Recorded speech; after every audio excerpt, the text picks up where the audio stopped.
Hello students. Students, in today's class we are going to discuss another important and interesting topic, that is the Khilafat movement. And this Khilafat movement time period was from 1919 to 1924 के period में ये movement चला और इस movement को अभी हम लोग डिस्कस करेंगे। इसके जो सारे इंपॉर्टेंट एस्पेक्ट्स हैं, जैसे कि who started this movement, why the movement was started, किसने इस मूवमेंट को शुरू किया, कब शुरू किया, व्हाट वाज ऑटोमन एम्पायर और टर्किश एम्पायर, ये हम इसमें डिस्कस करेंगे। What was the role of first world war, first world war कितना रिस्पॉन्सिबल था खिलाफत मूवमेंट के लिए, इस मूवमेंट की अचीवमेंट्स क्या थी और इसका डाउनफॉल या कोलैप्स ऑफ द मूवमेंट क्यों हुआ, ये सारे इंपॉर्टेंट टॉपिक्स हम इस वीडियो में डिस्कस करेंगे। देखिए स्टूडेंट्स, फर्स्ट इंपॉर्टेंट पॉइंट है who started the Khilafat movement और एंड व्हाई।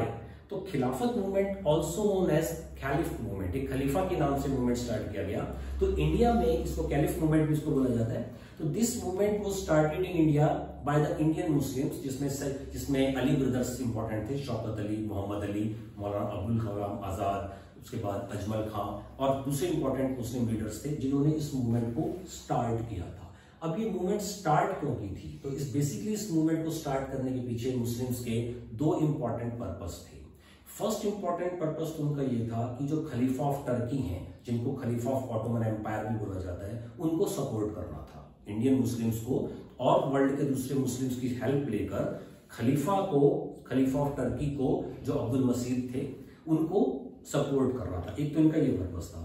दूसरा पर्पस इनका ये था कि ब्रिटिश गवर्नमेंट इस टाइम इंडिया में, during this particular time 1919, India was being ruled by the British government. तो ब्रिटिश गवर्नमेंट को फोर्स करना था, उनको कंपेल करना था, उनको प्रेशराइज करना था, उनके ऊपर दबाव बनाना था कि खलीफा ऑफ टर्की की जो अथॉरिटी है वो मेंटेन रहनी चाहिए। खलीफा ऑफ टर्की की अथॉरिटी खत्म नहीं होनी चाहिए, मतलब उसकी पावर जो है वो प्रिजर्व रहनी चाहिए, उसको मेंटेन करके रखना है, ये प्रेशर उनके ऊपर डालना था। तो ये दो इंपॉर्टेंट इसके पर्पस थे। तो who started the movement and why it was started, ये हम लोगों ने भी डिस्कस किया। तो इस मूवमेंट को हम आगे डिस्कस करें उससे पहले हमें ये पता होना चाहिए कि what actually the Turkish empire was, जिसको ऑटोमन एम्पायर भी बोला जाता है। This Ottoman empire was established by the Turkish tribes in 1299 AD में इसकी फाउंडेशन रखी गई थी। अब टर्किश एम्पायर और ऑटोमन एम्पायर जो है वो कोई छोटा मोटा एम्पायर नहीं है। That was one of the largest and biggest empire of the in the world history. अब ये सिर्फ एक कंट्री या दो कंट्री को ही इसमें इन्वॉल्व नहीं कर रहा ये एम्पायर, इसमें 3 कॉन्टिनेंट्स इन्वॉल्व है। And you know students that the entire world is composed of 7 continents का बना हुआ है। तो एक एम्पायर अगर 3 कॉन्टिनेंट्स में अगर फैला हुआ है तो हम समझ सकते हैं कि वो कितना बड़ा एम्पायर है। तो एम्पायर में जो इस एम्पायर की जो कंट्रीज थी वो कवर करते थी साउथ ईस्ट यूरोप को, नॉर्थ अफ्रीका को और वेस्ट एशिया को। तो इतने बड़े एम्पायर का ये एरिया था, इसको मैप से समझ सकते हैं।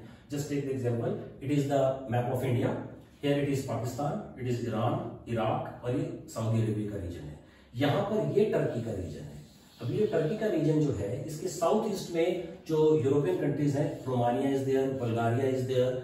वेस्ट एशिया के अंदर Lebanon, Kuwait, Jordan, Israel, Syria, Palestine, ये कंट्रीज जो थी वो टर्किश एम्पायर और ऑटोमन एम्पायर के अंडर में थी। उसके साथ साथ नॉर्थ अफ्रीका का जो रीजन है वहां पर इजिप्ट कंट्री। तो इतना बड़ा एम्पायर था ये पूरा जो एरिया जो है, that was the whole area of the Turkish empire और द ऑटोमन एम्पायर। अब इतने बड़े एम्पायर का जो खलीफा है अब्दुल मसीद, उसको क्या प्रॉब्लम थी कि जिससे इंडियन मुस्लिम्स ने उसको सपोर्ट करने के लिए एक पूरी मूवमेंट लॉन्च की, जिसमें पूरे वर्ल्ड के मुस्लिम्स की वो सपोर्ट लेना चाहते थे। तो दैट वाज द इशू।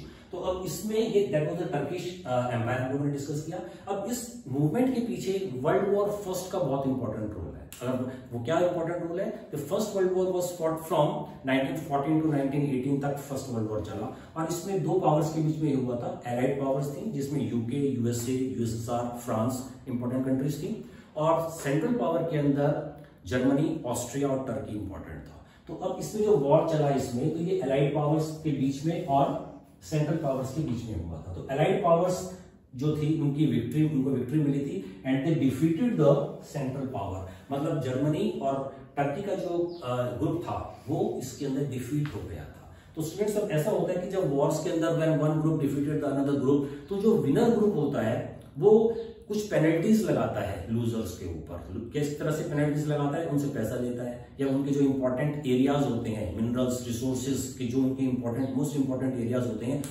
उन एरियाज को वो उनसे लेकर आपस में डिस्ट्रीब्यूट कर लेते हैं। तो ऐसा इनको, और उसके लिए वो ट्रीटीज करते हैं जिनको हम ह्यूमिलेटिंग ट्रीटीज बोलते हैं। तो ऐसे ही ह्यूमिलेटिंग ट्रीटीज हुई, जर्मनी के साथ भी की। जर्मनी के ट्रीटी ऑफ वर्साइल्स हुआ, तो जर्मनी के जितने इंपॉर्टेंट एरियाज थे वो इन एलाइड पावर्स ने लिए और आपस में डिस्ट्रीब्यूट कर लिया। इसी के साथ दूसरी ट्रीटी जो इन्होंने की, that was the treaty of Sevres. Treaty of Sevres इन्होंने टर्की के साथ किया, अब और जिसको इस्तांबुल अकॉर्ड के नाम से भी जाना जाता है। तो ये जो इन्होंने खलीफा ऑफ टर्की के साथ जो ट्रीटी की, इसमें ये बोला गया कि टर्की के जो नॉन टर्किश एरियाज जो हैं वो एलाइड पावर्स ले लेगी, इससे ऑटोमन एम्पायर डिसइंटीग्रेट हो जाएगा, टूट जाएगा, और उन एरियाज को एलाइड पावर्स ले लेंगे। जैसे फॉर एग्जांपल इराक और पैलेस्टाइन जो था, Iraq and Palestine would be taken by UK and Syria would be taken by France. तो इस तरह का जो उनका ट्रीटीज हुई, इस्तांबुल अकॉर्ड हुआ, तो ये ट्रीटीज जो थी मुस्लिम्स को बिल्कुल भी पसंद नहीं आई।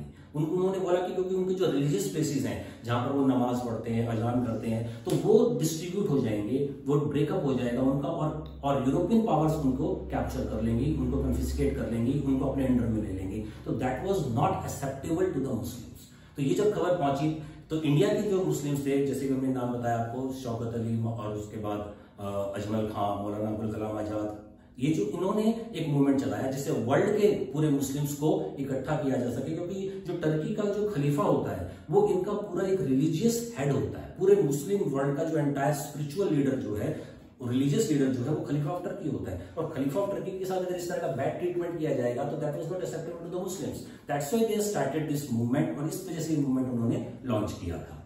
तो अब इस मूवमेंट, ये मूवमेंट उन्हें चलाई भी, ट्रीटीज भी हुई इसके साथ। अब इसमें अचीवमेंट्स क्या रही इस मूवमेंट की? तो अचीवमेंट्स इसकी ये रही कि इंडिया के अंदर तो हिंदू मुस्लिम यूनिटी हो गई। हिंदू मुस्लिम यूनिटी कैसे हुई कि ये जो टाइम पीरियड था मूवमेंट का, वो 1919 का था। उससे पहले ब्रिटिश ने बहुत एट्रोसिटीज की थी इंडियंस के ऊपर, जैसे कि उन्होंने रॉलेट एक्ट पास कर दिया था। तो रॉलेट एक्ट में ये था कि जिसके ऊपर भी ब्रिटिश को शक हो, क्योंकि इंडिया में उस टाइम नेशनलिज्म चल रहा था, इसमें देशभक्ति की भावना लोगों के अंदर बहुत आ चुकी थी। It was the time period the nationalism in India.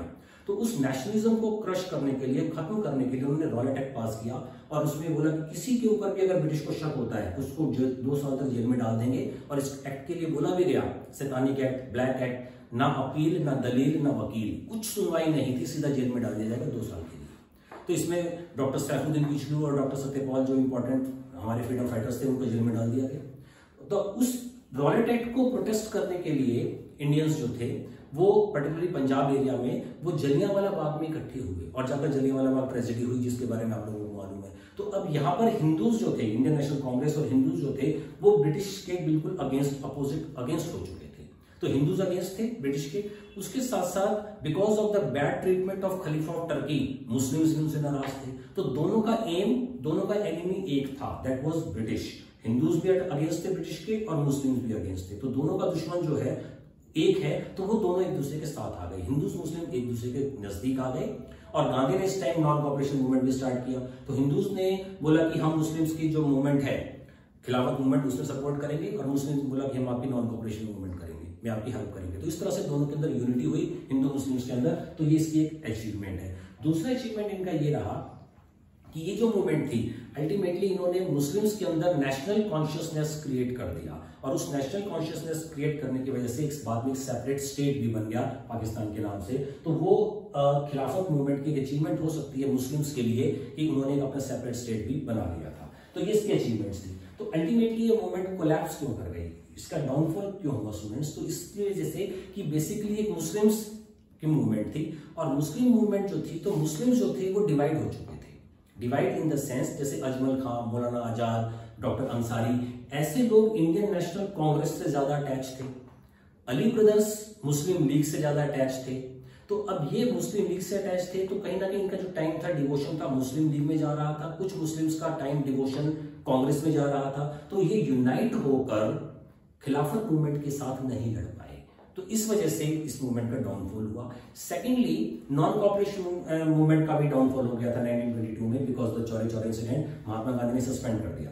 Movement को। तो जब मूवमेंट सस्पेंड हुई तो ये ह्यूमन साइकोलॉजी है कि अगर दो ग्रुप्स एसोसिएशन अगर मिलते हैं क्योंकि दोनों के म्यूचुअल इंटरेस्ट हैं, तो अगर एक ग्रुप का इंटरेस्ट अगर खत्म हो जाता है तो फिर वो उस मूवमेंट को या अपना सपोर्ट उतना नहीं देगा। तो हिंदूज की जो मूवमेंट थी या कांग्रेस की जो मूवमेंट थी, इंडियन की जो ये नॉन कॉपरेशन मूवमेंट जो थी वो खत्म हो गई थी, तो उनका भी हिंदूज का या कांग्रेस का मूवमेंट का जो सपोर्ट था, पहले जितना सपोर्ट दिया उन्होंने खिलाफत मूवमेंट को उतना नहीं दिया, तो इस वजह से खिलाफत मूवमेंट का डाउनफॉल हो गया।